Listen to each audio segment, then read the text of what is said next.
What is going on? It is Alex coming back at you with another video, and today it is mock draft Monday. Yeah, we are back with our mock draft 4.0. Thank y'all so much for the support I've already been receiving, and those of y'all who are new, feel free to jump on the hype train. We are on our way to 10K. Would love to be able to get that by the end of the year. Big stretch goal, but always fun. Next week we're going to be starting 2-round mock drafts with no trades.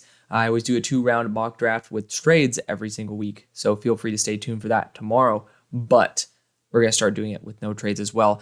So we're just going to be doing it for one this week because I have a big boy job. Also, I just recorded one and realized I wasn't recording, so we're back. We love it, and we're going to have some fun today. So pick number 1, I am happy for Justin Fields. Very happy. And it's good to see him perform against the worst defense, arguably, of all time. But again, that's not a reason to knock somebody. I always say this about all the prospects. You should perform well against poor teams. It's not a reason to celebrate you, but it's also not a reason to knock you by any stretch. You should be performing well against those teams. And it's good to see Justin at least has it in the tank. At the same time, you aren't going to ever win a Super Bowl with a quarterback that is this inconsistent. He didn't lose the game. There's a lot of other factors. Absolutely. It's not just Justin Fields. I 100% agree with that. But he is not a reason that you are going to be winning. It's just not. And I'm glad to be proven wrong. And I hope he does. I hope over the season that's what happens. But if the season ends and you guys have 1 and 2, it's pretty obvious that you're going to upgrade at that QB position. And we're going to assume that the whole entire front office is fired, all the coaching's gone, and they involve Caleb in the search for their proper coach. So let's just say that it's Lincoln Riley. Let's just say it's Ben Johnson. That's going to be the assumption here. So we're going to go Caleb Williams, and he's going to have a big input on the number 2 player that they select, and that's going to be Marvin Harrison Jr., so I'm just going to take him right now, but I'll say why. I don't really think I need to explain the talent level that Marvin Harrison Jr. has. His talent speaks for itself, but you guys are going to be gone without Chase Claypool probably within a week, so not even having to be within this time frame. But also Darnell Mooney might not be on the team anymore. He might not fully believe in the organization by the time that he needs to sign a contract. So just got to put that into perspective right there. And now you're going to have DJ Moore, who's incredible, and Cole Kmet, who he's solid. So I wouldn't discount Brock Bowers as a good selection, not at all. But I think that Marvin Harrison Jr. really is a special level of talent. Realistically, I would be open to, if a team wanted Marvin, moving down a little bit and taking a Brock. But, you see a wide receiver put up 1,800 yards. You never see a tight end do that. So wide receivers still offer that statistical value as well. But Brock Bowers does have a significant lead over the rest of the class. Below is my face. This is a live mock draft as well. You will see at my number 3 overall spot, I am a super fan of one particular player, and that's Talisé Fuaga. I ended up reviewing a 7-round mock draft from Pro Football Network as of last night. And at the end of that was an exclusive interview with friend of the show, Washington State edge rusher Brennan Jackson, where he actually recounts the game this past week, or just a little bit over a week ago, where he went head-to-head versus Talisé Fuaga, and he was quoted in there saying he's one of the best, if not the best, tackle he's ever faced. So, I think he's a generational prospect. We'll be definitely featuring him in this. Pick number 3 for the Raiders. I think this team needs a lot. I'd personally trade out of this spot, get as many picks as possible, and do what the Rams do, and that's just go crazy with getting good value. But Aiden O'Connell getting sacked 6 times by Khalil Mack alone, not necessarily the best showcasing for him. Let's assume he continues playing. Again, this is the assumption based on the PFF draft order that they're going to end up here. You have to take a shot. Like, if it's going to be a new organization, they're going to say, hey, we want our guy in here. And Drake May, a lot of people believe, could be a generational level prospect. I don't believe that personally yet. He still has some very elite traits, but he has not worked on the negative traits enough for me to feel very comfortable with that. But again, if they're in this situation, they're going to be going quarterback. They are. As much as it pains me to say, as much as I want to go and take Kool-Aid McKinstry and say it's going to be the Aiden O'Connell-sence, just going to be what it's going to be. Pick number 4. This is a very difficult selection. The Broncos need a lot. You might not even have a left tackle because Garrett Bowles might ask to get out of there to a team that wins. He had that interview where he's like, dude, I'm tired of losing. Respect for at least being 100 with everybody. Same thing with Josh Jacobs too. So RIP to the Raiders on that front. But this team needs help. They have the worst defense of all time.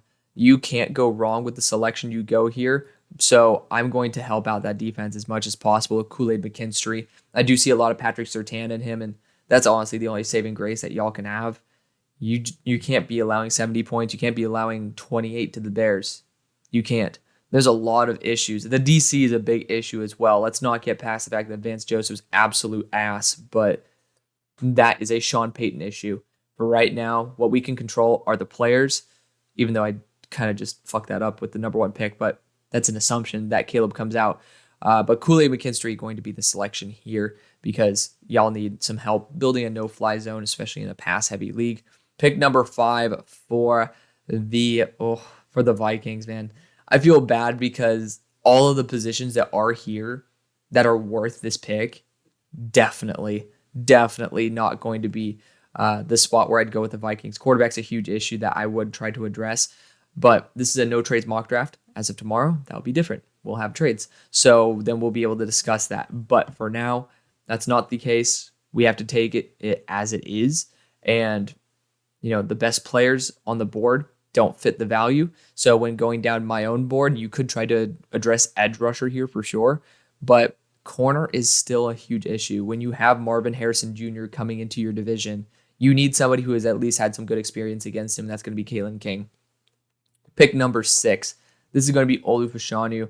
I could go to Lisei Fuaga, but I think that would be a little bit insane to believe that the NFL...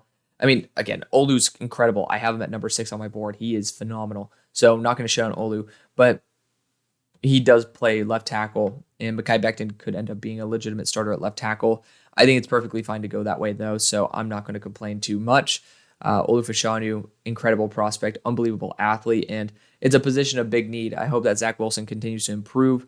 I love seeing how much he cared and how much he put it on his own shoulders for the loss because, again, we all kind of lost hope, and, that's honestly a pretty good defense, and he performed very valiantly. Pick number 7 for the Patriots. Joe Alt's an excellent choice here, but sometimes you just take the best player available and just pray to God that you can find some good tackles down the board. Brock Bowers is just too good to pass on. Also, you're giving a middle finger to the Bengals, who's gonna take the leftovers in Joe Alt. I know you have Orlando Brown there, and you could take Lisei Fuaga, but I do believe that in the eyes of the public, in the eyes of the NFL, Joe Alt has just been super consistent, spectacular, and you can always put Orlando Brown back to right tackle. Pick number 9. You got to make sure I'm still recording. PTSD up at this point. But at number 9, Arizona. I'm trying to remember what I did, but honestly, I really don't care what I did. Because I do all these mock drafts live anyway, so I never follow a structured scheme because that's just not how the NFL draft really goes. People are reacting in real time to what's happening around the league. You hear some rumors, but, you have a mental framework coming into it, but you don't necessarily have a structured framework. I think that I was always talking about edge rusher being a good position to target, defensive interior. I'm not going to see any defensive interiors going until this point. So I'm saying that wide receiver 1 still is a major position. Getting an X wide receiver, an X build is going to be kind of key to this team that honestly should have DeAndre Hopkins. It's kind of wild, but that's a topic for another time. We're going to be going after Keon Coleman here out of Florida State. I did my re-eval on him last night. He still is not as good as Emeka Egbuka holistically as a wide receiver, but for the role that is required in Arizona, the role that he'll need to do, he is spectacular. So they're going to not value maybe after the catch or, the fluidity of route running or the release package the way that they would if they didn't have Michael Wilson and Rondale Moore and all the other guys there. Hollywood Brown as well. You have Keon Coleman, who is going to have that aggressive catch ability, and he does have some good ability regardless. He still is a solid route runner. He still is good after the catch, but he's not a specialist in that category. He's a specialist at catching the damn ball. And when you have the Hail Murray, that kind of is the most famous thing that Kyler has ever done. Keon Coleman's the exact type of guy to maximize the potential of those being more consistent than, pretty much a coin toss on like an 8-sided die. Pick number 10 for the New York Giants. I'm pretty happy with this. A lot of people love Malik Neighbors to this team. I think wide receiver is the right move. Emeka Egbuka is going to be the guy for me. I think Emeka is spectacular. People get on me for being low on Emeka for some reason because he's 15 on my board, but no one seems to bring up the fact that I'm higher on him than PFF is. I don't get that, but it's okay. He's never played an X build, or he's never played an X position before because you have Marvin Harrison Jr. there. But at the same time, his talent level is so good. He is fluid.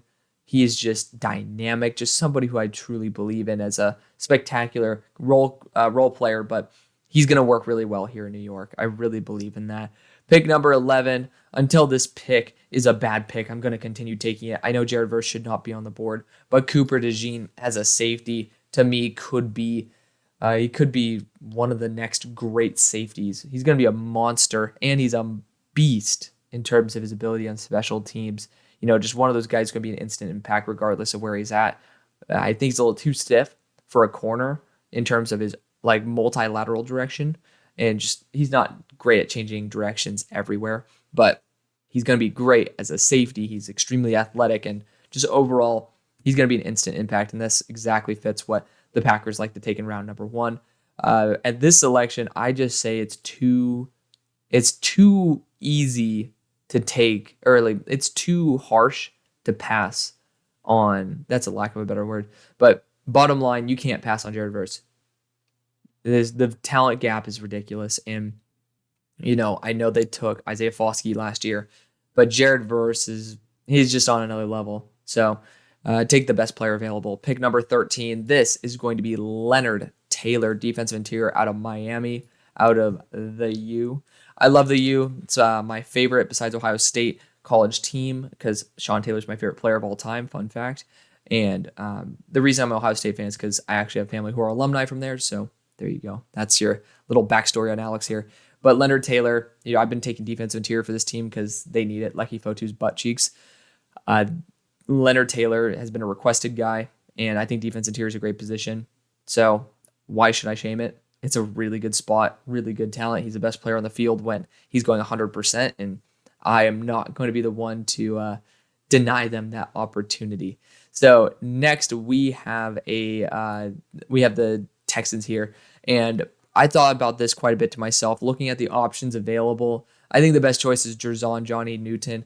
Your offense looks really damn good overall. Even with a crap offensive line, CJ Stroud's still able to work really well. So offensive scheming has been spectacular. Good job for y'all. The wide receivers have been doing very well. I don't know why there's this narrative that you need more receivers. Nico Collins is absolutely dominant. Tank Dell is great. And then you have John Mechie in there as well. You can get receivers down the board. You don't need to spend a first on one. So I think when the offensive line gets healthy, you're going to have better production from Dameon Pierce. You can have even better production from CJ Stroud. So great for him. And then on the defensive side, just getting some extra help, some extra beef in the interior.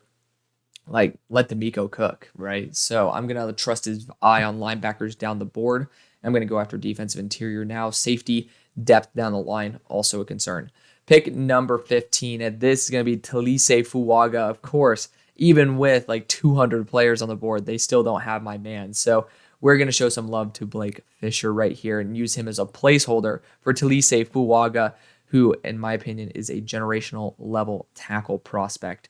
Pick number 16.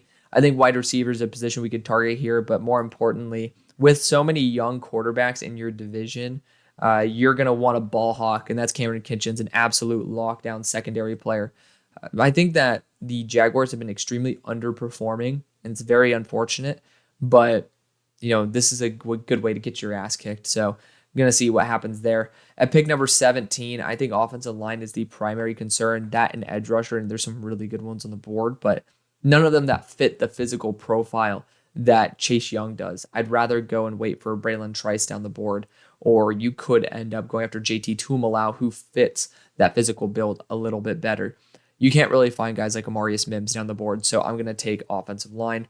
For the Rams, you can go Chop Robinson here and be absolutely fine. You can go defense interior with Chris Jenkins, and that's probably the route I will end up going. There's just a lot of routes that you can end up being perfectly fine. Dallas Turner, too. I love Dallas Turner. I think he's spectacular. There's not really a wrong answer here. So I'm going to go after the position where I feel like there's the biggest drop off after you take him, and that's going to be Chris Jenkins. Because I really do think that his potential is through the roof. You get Aaron Donald to coach him up, and he's going to be a spectacular player. You could go DB there for sure, but we're going to leave it as is.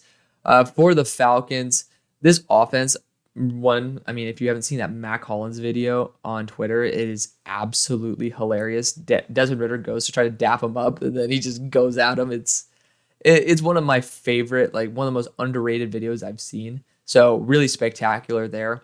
I think a corner 2 is a good position. I think edge rusher is a good position, but more importantly, the quarterback position is the big one.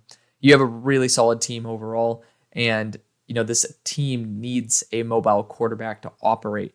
But you also need someone who could be a good game manager and place the ball in the right spot. That's exactly what Bo Nix's game is, so I'm not going to shy away from it. He's a spectacular quarterback, and he's an instant system fit. Now, if you get rid of Arthur Smith, we'll have a different conversation about maybe Michael Penix, even though I think Bo Nix is better than Michael Penix. But regardless, a different style of quarterback for the given offense. But for now, I think Bo Nix is a perfect fit.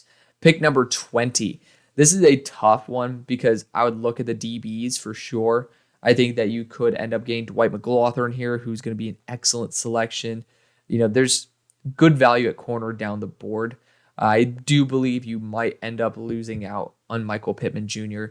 I just don't trust Jim Irsay to truly inspire these receivers and these free agents to want to come back. And for that, you need to replace it with extra firepower. We're going to go Johnny Wilson here. Funnily enough, because Michael Pittman Jr. went to my high school, we got to see Michael Pittman Jr. versus Johnny Wilson in Calabasas. So it's actually quite funny that we'd see them replace each other. But yeah, seeing both of those guys in person, really unique. I never really got to appreciate the fact that Johnny's 6'7", 240 pounds. But, we get to appreciate him now. And I do think that especially, and not even just the Irsay factor, the factor that Michael Pittman Jr. loves LA. I mean, he went to USC, he went to Oaks Christian and Westlake Village.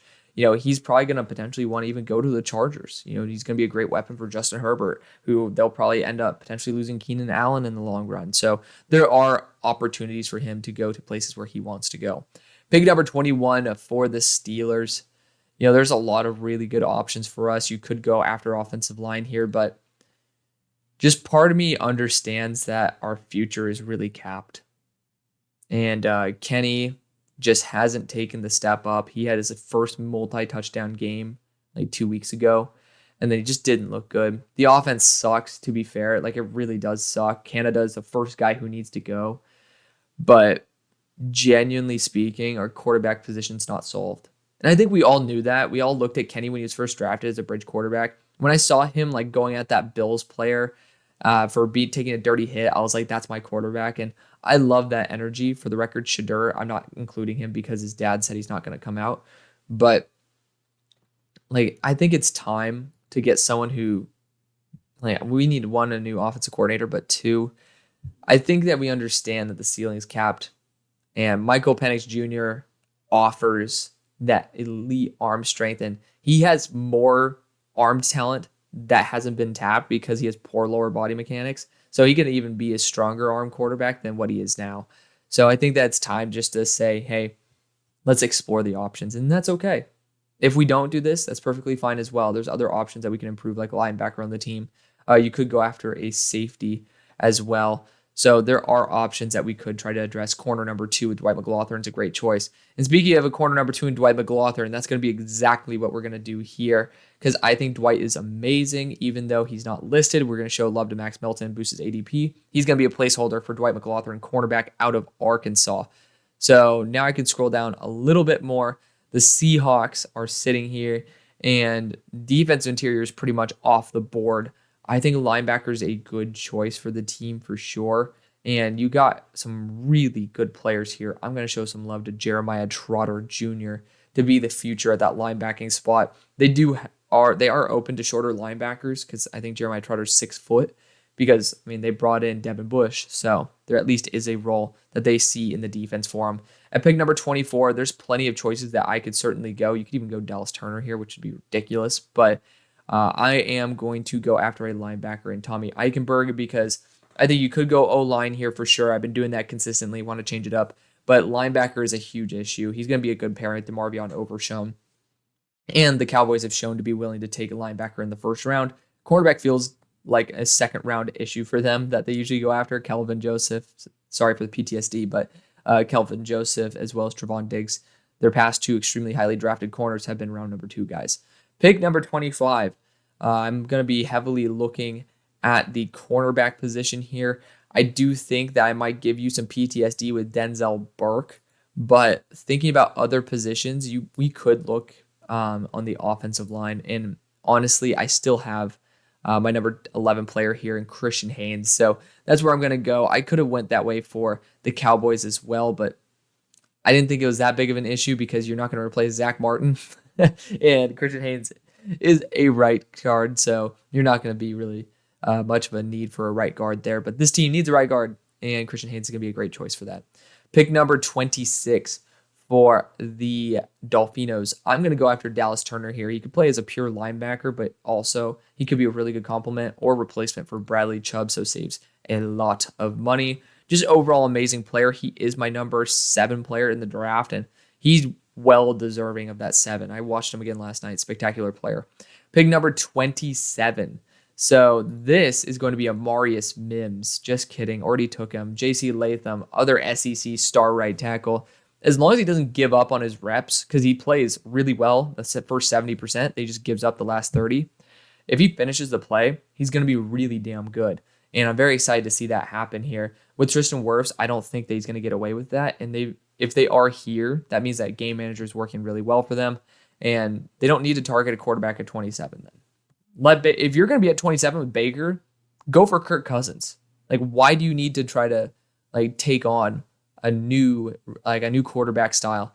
And you could just get something that's more of a proven style there with Kirk Cousins. So I think that would just be the better option for the team. Pick number 28. Bills. I think, for the record, I love Chop Robinson now. I think he's spectacular. There's just not many teams that really need to go after edge rusher like that. This team, based on the injuries that continue having to Tre'Davious White, they need extra corner help, and Denzel Burke is a first-round quality corner in my eyes. So we're going to see what happens there, but you need some extra help there besides Kyer Elam. This is a passing league, and this team does not have the legs to truly make it work down the stretch if you cannot continuously have starting quality corners on your roster. Pick number 29, this would be a great fit for Denzel Burke, but with how effective Bijan's been, I think that there could be a continual movement towards these running heavy teams going running back early. And I think this team should probably trade out of the first round and still draft one. But we're going to draft Marshawn Lloyd here. I'm going to be a super homer. I think this guy has the potential to be one of the top 5 running backs in the NFL. His vision is elite. He's pretty much Breece Hall, but better. And I love Breece Hall.